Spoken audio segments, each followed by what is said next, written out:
ডাকডোল এবং মিছিল করে ঈদে মিলাদুন্নবী পালন করা যাবে কিনা।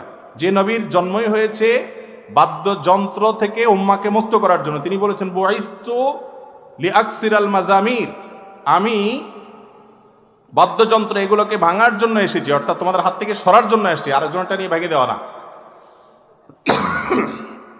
বুখারীর হাদিসে আসছে, তিনি বলেছেন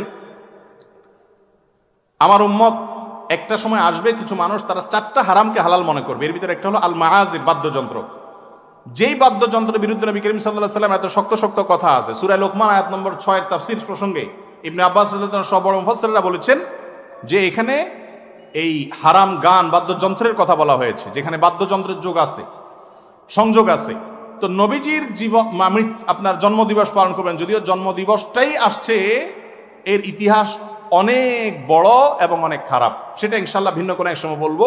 শুধু এটুকু বলি যে নবীজির শানে কোনো কিছু করতে চান, সেখানে বাদ্যযন্ত্র ব্যবহার করতেছেন, এটা হলো নবীজির হুকুমকে লঙ্ঘন করে তাকে সম্মান দেখাইতে যাওয়ার মতো একটা ভুল কাজ।